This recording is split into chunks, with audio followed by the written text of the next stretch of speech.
সোমা বলছি, বড় ম্যাচ শান্তিতে দেখো। জানো বন্ধুরা, এমন না ভাবলে গা শিহরিয়ে উঠছে। আমি সোমা বলছি। আহ, সামনে বড় ম্যাচ, রোববার। আমি সোমা বলছি, রোববার না একটু শান্তিতে খেলা দেখো আর ঝামেলা করো না। দিন কয়েক আগে আমার এক সতীর্থ এক ইস্ট বেঙ্গল ফ্যান, সে স্টুডেন্ট, সে হঠাৎ আমার একটা অডিও বলল, জানো বন্ধুরা, আমি সোমা বলছি, আমার নাম সোমা মুখার্জি। অডিওটা কিছুক্ষণ শুনে আমার কিরকম যেন একটা অদ্ভুত অদ্ভুত লাগলো, মানে ঠিক কিরকম যেন একটা লাগলো, একটা মানে গাট ফিল থেকে। তখন আমি অডিওটা বন্ধ করে দিলাম, তখন আমি কাজও করছিলাম। তারপর বিভিন্ন ঘটনা ঘটলো, সেদিনই বোধহয় ঘটলো বা তার পরদিন ঘটলো। তারপর আমি বিভিন্ন ব্যাপারে খোঁজখবর রাখি। ফুটবল নিয়ে রাখতে হয়, সমাজ নিয়েও রাখতে হয়, কেন ফুটবল একটা সামাজিক খেলা। অন্তত ইস্টবেঙ্গল তো একটা সামাজিক ক্লাব, একটা কমিউনিটি ক্লাব। আপনারা অনেকে বলেন না, মানে রাজনীতিকে আলাদা রাখুন। না, রাজনীতিকে আলাদা রাখলে হয় না। আপনি রাজনীতিকে আলাদা রেখে কোনোদিন অলিম্পিকে একগাদা মেডেল আনতে পারবেন না। তার কারণ আপনি যদি দেখেন অলিম্পিকের মেডেল ট্যালি, সেই সব দেশরা এগিয়ে মেডেল ট্যালিতে, যারা দেশ হিসেবে মানে রাজনৈতিকভাবেও এগিয়ে, মানে তাদের পলিটিক্যাল স্টেবিলিটি বা তাদের ইকোনমিক স্টেবিলিটি, তাদের অর্থনীতি, সমাজ ব্যবস্থা, কোনো অনুন্নত দেশ, কোনো আফ্রিকার দেশ, কোনো ল্যাটিন আমেরিকার পিছিয়ে থাকা দেশ, কোনো এশিয়ার পিছিয়ে থাকা দেশ আপনি দেখবেন না। জাপান কোরিয়াকে দেখেন, ওরা এশিয়ার একমাত্র ওই 1 নম্বর দেশ, মানে ফার্স্ট ওয়ার্ল্ড কান্ট্রি। কোরিয়াতে থেকেছিলাম, জানি মানে কি দুর্দান্ত কাজকর্ম হয়েছে সেখানে। আর জাপান তো তো একটা ট্র্যাডিশনাল ছিলই।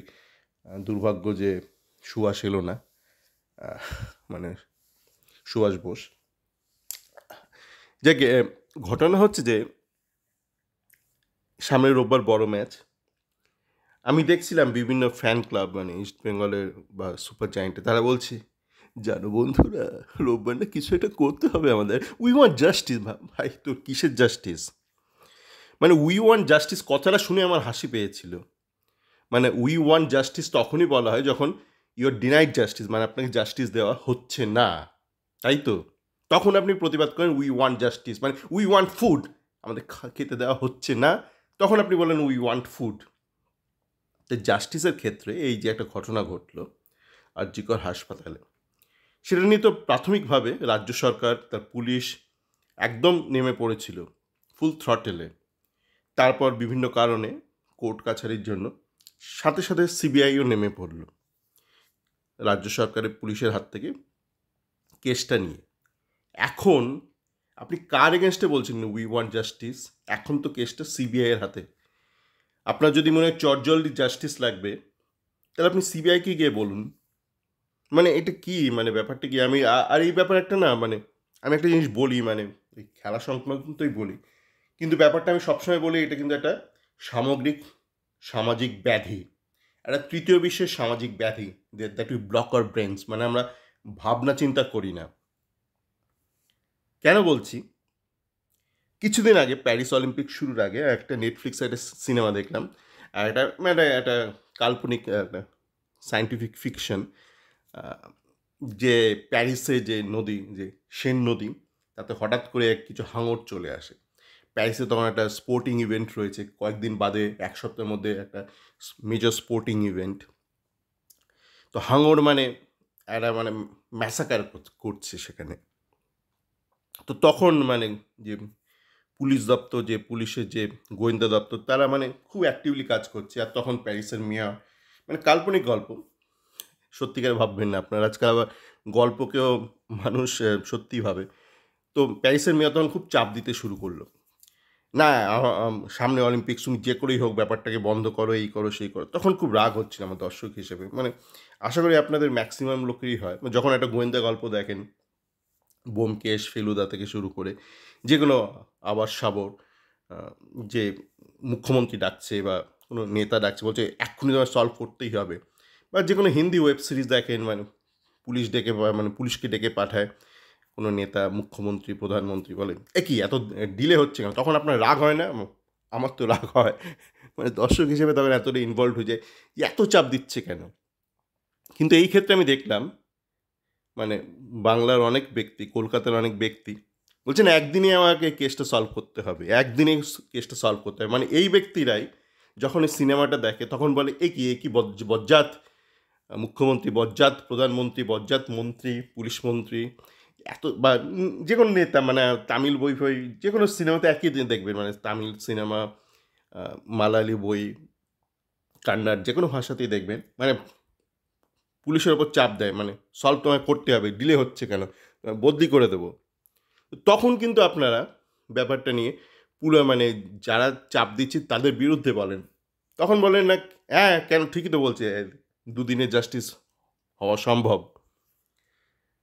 তো যাকে এই ব্যাপারটা বলার দরকার যে প্রশ্ন করুন, কিন্তু মানে ভাবনা চিন্তা করে প্রশ্ন করুন, প্রশ্নটাকে হ্যাশট্যাগ করে দেবেন না, হ্যাশট্যাগ করে দেবেন না প্রশ্নটাকে।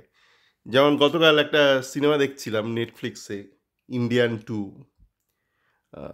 হিন্দুস্তানি, মানে একটা বহু আগের বেরিয়েছিল কামাল হাসানের একাই এসে মানে মসিহা, তো ওইটা নিয়ে তো আবার বলছে কামাল হাসানকে চাই, তো হ্যাশট্যাগ দিয়ে বলছে কাম ব্যাক ইন্ডিয়ান।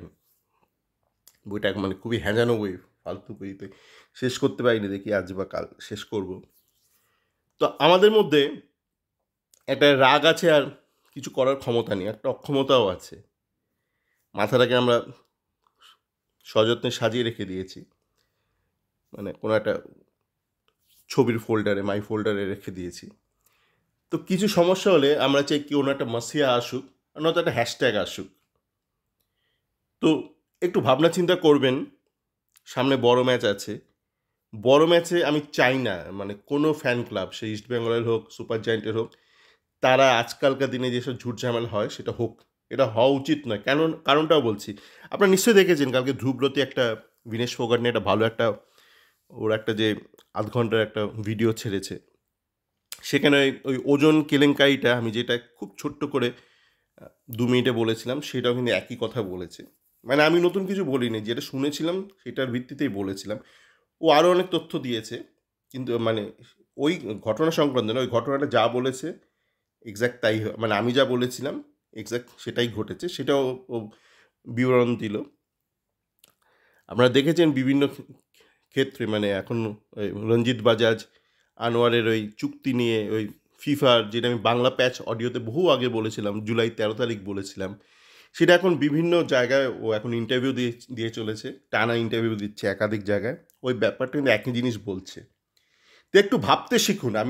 দেখুন, আমি যখন একটা অডিও বলি, মানে যখন ধরুন বললাম যে ডেভিডের মধ্যে একটু টেকনিক্যাল প্রবলেম আছে, তো ওটা আপনাকে বলে কী লাভ, আপনি তো কোচ নন, বা আপনি খেলোয়াড়ও নন। আপনাকে বলার এটাই কারণ যে আপনার মধ্যে যে মস্তিষ্কের মধ্যে যে কোষগুলো আছে, সেই কোষগুলো যাতে সচল হয়, মানে আপনি যাতে প্রশ্ন করতে শুরু করেন। এই নিয়ে হঠাৎ করে হাতে মোমবাতি নিয়ে বেরিয়ে পড়লাম, মানে একটা ব্লগ করলাম ইস্ট বেঙ্গল নিয়ে, তারপরে মোমবাতি নিয়ে বেরিয়ে পড়লাম। কিসের বিরুদ্ধে বেরোচ্ছ? তুমি কিসের বিরুদ্ধে বেরোচ্ছ সেটা তো বলো। যে কোনো ধরনের অপ্রীতিকর ঘটনা, সেটা পুরুষের সাথে হোক বা নারীর সাথে হোক, সেটা যে কোনো বিশ্বেই ঘটে, প্রথম বিশ্বেই ঘটে। আমি একাধিক উন্নত দেশে থেকেছি কর্মসূত্রে, এখনও ওরকম দেশে রয়েছি, চরম এগিয়ে থাকা দেশ। তো এইসব দেশেও হয়, মাঝে মধ্যে হয়। আপনি একটা রিস্ক আর বেনিফিট অ্যানালিসিস আছে, মানে আপনি যতই যা কিছু কন্ট্রোল করুন না কেন, একাধবার এরকম ঘটনা ঘটবে, এবং এই ঘটনা যদি বারংবার ঘটতে থাকে, মানে রোজ যদি ঘটে, মানে মণিপুর টাইপ যদি হয়, ইউপি টাইপ যদি হয়, তাহলে that's a concern, as a major concern. কিন্তু কালে ভদ্রে আপনি কিছুতে আটকাতে পারবেন না, কোনো কালে আটকাতে পারবেন না। আপনি সিসিটিভি, এখানে কিছু কিছু সমস্যা তো অবশ্যই আছে, যেটা নিয়ে অবশ্যই প্রশ্ন করা উচিত। আমি যখন সিসিটিভির চল এলো ভারতবর্ষে, তখন একটা আমার প্রশ্ন ছিল, অনেকে আজকাল বাড়িতে সিসিটিভি রেখে দেয়, মানে বাচ্চাদের যারা ওয়ার্কিং প্যারেন্টস সিসিটিভি রেখে দেয়। তো সেই সিসিটিভি ফুটেজগুলো যে ব্যাকআপ হয়, কোথায় হয়, কীভাবে হয়, আপনি অত দূরে যাবেন না। আপনি ধরুন একটা কর্পোরেট কোম্পানিতে চাকরি করেন, আপনার ধরুন মেশিন ক্র্যাশ করে গেল, তখন আপনি বলবেন, আপনি যত বড় কোম্পানিতেই হন, যে আমার পুরো ডেটা, যে সব ইমেল টিমেল সব তো আমি রিকভার করতে চাই। দেখবেন তো কটা কোম্পানি পারে। এটা কিন্তু একটা অন্যরকম একটা সমস্যা, ইনফ্রাস্ট্রাকচারের সমস্যা, অর্থের সমস্যা, আপনি কোথায় আপনার অর্থটাকে দিচ্ছেন, ঢালছেন, এই একটা সমস্যা কিন্তু এটা আপনার প্রথম বিশ্বেও আছে, এই ডেটা ব্যাকআপ, ডেটা রিকভারি। আপনি তো বলেই খেলা যে এত আপনার সিসিটিভি আছে, এত ফুটেজ আছে। আমি জানি মানে কিছু ব্যক্তি সিসিটিভি দিয়ে বরঞ্চ দেখে, মানে বাড়িতে হয়তো কোনো ন্যানি রেখে দিয়েছে, ন্যানি কী করছে, মানে বাচ্চা কী করার থেকে বা বৃদ্ধ বাবা মা করার থেকে কি হয়তো বাড়িতে যে মহিলা ব্যক্তি আছে তাকে অবজার্ভ করে, যাকে ও এটা অবশ্যই কাম্য নয়। ঘটনা হচ্ছে যে এই যে বড় ম্যাচ, সোমা বলছি, বড় ম্যাচটা না, বড় ম্যাচে শান্তি চাই। আগেও মানে একটা সময় যখন আমি ধরুন ছোটোবেলায় বড় ম্যাচ দেখতে যেতাম, তখন বাড়ির লোক অনেকটা আতঙ্কিত থাকতো, কেন তখনও অনেকের মনেই সেই স্মৃতিটা ছিল, ভয়ঙ্কর স্মৃতি। আজকে 16ই আগস্ট যেটা ঘটেছিল ইডেন গার্ডেন্সে, একটা স্ট্যাম্পেড ঘটনা ঘটেছিল। তো বাড়ির লোক না মানে একটু অস্বস্তি বোধ করতো যে বাড়ির ছেলে খেলা দেখতে যাবে যদি কোনো ঘটনা ঘটে। তারপর আস্তে আস্তে ওইটা ভীতিটা মন থেকে সরে যায় বাবা মার, সময়ের সাথে সাথে যা হয়। তারপর তো তখন তো সল্টলেক স্টেডিয়ামে মানে বাকেট চেয়ার ছিল, শুরুর দিকে ছিল, কিন্তু ওই ফিফা রেগুলেটেড ওইসব ছিল না, মানে এক্সিট ক্যাপাসিটি অনুযায়ী রেস্ট্রিক্টেড সিটিং অ্যারেঞ্জমেন্ট ওরকম ছিল না। তো তখন ওই ডায়মন্ড ম্যাচ বা তার আগে পরে প্রচুর দর্শক হতো, কিন্তু মহিলা দর্শক বা শিশু দর্শক খুব কম হতো।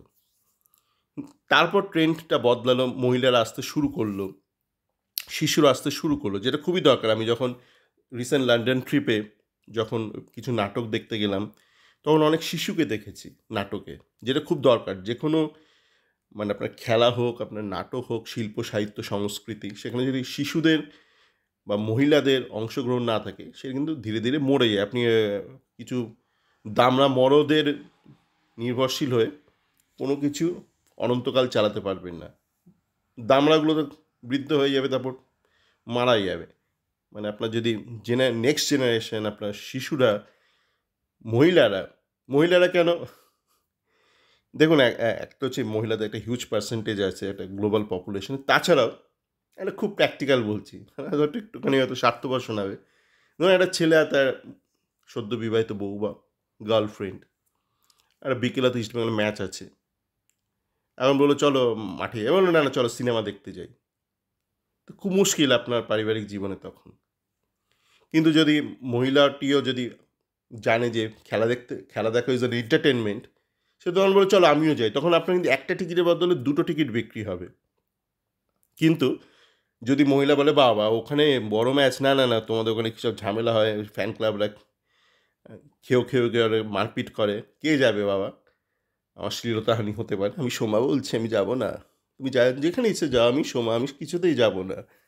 তখন কিন্তু মুশকিল, তখন ওই একটা টিকিটের পরিবর্তে 0 টিকিট বিক্রি হবে। তো আপনি হয়তো ভাবছেন বড় ম্যাচে তো কত টিকিট চাহিদা থাকে, যদি সোমার কিছু বয়ফ্রেন্ড না আসে তখন অসুবিধা নেই। সোমা, সোমা তুমি যাও, তোমার লাগবে না, তোমার আসতে হবে না, তোমার বয়ফ্রেন্ডেরও আসতে হবে না, সোমা মুখার্জি। তো তখন কিন্তু আপনি এটা ভেবে হয়তো মানে ওভার কনফিডেন্ট হবেন, কিন্তু আপনার পরবর্তী ম্যাচেও সোমার বয়ফ্রেন্ড কিন্তু আসবে না। সোমা বলে না না তোমার আজকে যাওয়ার কী দরকার, চলো আজকে একটা শাহরুখের একটা সিনেমা বেরিয়েছে। তো আপনার কিন্তু তখন ফুটফল কমতে থাকবে। তো সেই জন্য এটা খুবই দরকার যে একটা সুস্থ স্বাভাবিক পরিবেশ যেন থাকে খেলার মাঠে, সল্ট লেক স্টেডিয়ামে বড় ম্যাচের সময়। তো এই জন্য আমি বলবো, ক্লাব কর্তৃপক্ষদের বলবো, সুপার জায়ান্টকে তো বলে কাজ নেই, ওটা বাজাজের কথা শুনে বুঝেছেন যে পুরোটা ওদের কে এক চোপড়া না কে আছে, কোন চোপড়া, বিদবি সেই চোপড়া, প্রেম চোপড়া, সে সে দেখে মানে সে পাত্তাই দেয় না কোনো ব্যাপারে। তো আমি ইস্টবেঙ্গলকে বলবো ব্যাপারটা নিয়ে যাতে মুখ্যমন্ত্রী তো নয়, দরকার নেই, স্পোর্টস মিনিস্টার, পুলিশ দপ্তর এদের সঙ্গে কথাবার্তা বলে কোনো প্রকার বজ্জাতি, এই ফ্যান ক্লাব আসার পর কিন্তু বজ্জাতিটা অনেক বেড়েছে। কেন ফ্যান ক্লাবরা নিজেদের নিয়ে বেশি মগ্ন, মানে নিজেদের পরিচয়, নিজেদের বিস্তৃতি নিয়ে তারা বেশি মানে সেলফ সেন্টার্ড, একটা আত্মমগ্ন, স্বার্থপর কিছু সংগঠন। তো এরা কিন্তু এগুলোতে উস্কানি দেয়। এই দুপক্ষের ফ্যান ক্লাব, আপনি ইস্টবেঙ্গল, আপনার সুপার জায়ান্ট, এরা এগুলোতে উস্কানি দেয়। আর যেটা আমি বলেছি যে একটা মব, একটা বিহেভিয়ার আছে, আমি বলেছিলাম কিছুদিন আগে, সেটা আপনারা এই রিসেন্টলি দেখলেন যে একটা ভ্যান্ডালিজম হলো আরজি করে। এখন পুলিশ ধরপাকড় শুরু করেছে, 19 জনকে অলরেডি গ্রেপ্তার করে ফেলেছে। তো একা থাকলে কিন্তু তখন মা বলে যাই না, খোকা তো গেল, খোকা বললো ডানলপে কি একটা কাজে গেছে, সেখান থেকে চলে গেছে আজকে করে, কি করি বলুন তো, মানে মানে অল্প বয়সী ছেলে, মানে কি করে কন্ট্রোল করি না, আমাকে তো মা তোমার কন্ট্রোল করতে হবে না। আহ, যখন পুরোনো একটা প্রবাদ ছিল যে যতক্ষণ না ছেলেকে কোমরে দড়ি পরিয়ে নিয়ে যাচ্ছে পুলিশ, মা ভাবে না না আমার সোনা খুব ভালো ছেলে, সোনা খুব ভালো ছেলে। সোমা সোমা সোমা তোমার বয়ফ্রেন্ডকে পুলিশ ধরে নিয়ে গেল কোনো সময়। তো চাই যাতে একটা সুস্থ পরিবেশ থাকে এবং যাতে করে প্রচুর মহিলা, শিশু মাঠে যেতে পারে। জানি না কালকে হয়তো নাও যেতে পারে, মানে রোববার নাও যেতে পারে, কিন্তু এটা যদি শুরু করা যায় যে একটা সুস্থ স্বাভাবিক পরিবেশ, তাহলে রোববার না গেলেও কয়েকটা রোববার পর তারা অবশ্যই যাবে, মাঠে যাবে। খুবই দরকার কিন্তু এই শিশু, মহিলা সমর্থকদের বিপুল হারে মাঠে উপস্থিতি খুবই দরকার। ফুটবলের জন্য, ইস্টবেঙ্গলের জন্য, সুপার জায়ান্টের জন্য, সবার জন্য। সকলে ভালো থাকবেন।